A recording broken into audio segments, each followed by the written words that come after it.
guys, how are you?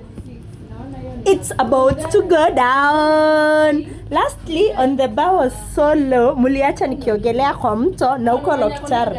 Uko karibu kwa wa Karamajong. Now, here we come. Guys, nikafika kwa wa Karamajong. Sasa mnajua language barrier. Ushakutana na language barrier. Bas.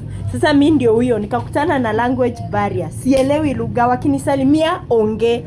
Wakiniuliza habari yako onge. Wakiniambia sit down onge. Nikikaribishwa onge. Like sijui hiyo lugha yao. Just imagine guys, I remained mum. Nikaanza kufanya sasa sign language. Nikiambiwa habari yako nasema, nikiambiwa sit down na unajua sasa wakaanza kudescribe like sit down is like this. Wakianza kuniambia go to sleep wanafanya hivi. Wakianza kuniambia eat wananifanyia hivi.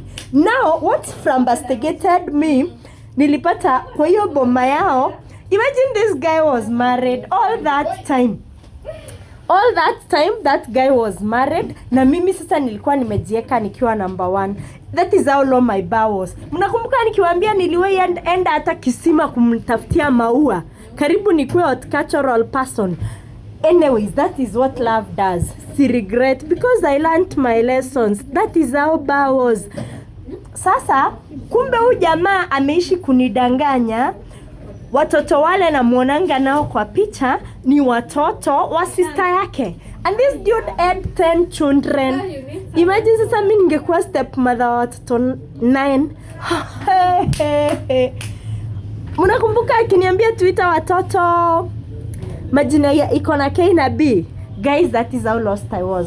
That is how low my bar was. How low was yours? Hey, mimi nilichoma, niliunguza, sikuwa na ba. Una imagine nikienda kununulia mtu maua na ako na mbibi. Hako na watoto 9. Nikijifunza Kikaramajong. Nikianza kupenda color blue. That is how low the bar was. How low was yours? How did it feel being after you realized the bar was so low? Mimi, I felt cheated. I felt kaka finished. But anyway, sahi tunataka kuwa surprise na yeye. Miaka yangu yote ilioliwa na nzige, Bwana anarudisha. Yani Joel 2:25 miaka yangu yote ilioliwa na nzige, guys, Bwana anarudisha. See you, ciao, in the next series of The Bar Was So Low. I'll tell you what I did, and I hope you're enjoying this series. If you are doing so, comment down there, leave a comment for me. Tell me, how low was yours? How did it feel after you realized you're being lied to? Bye.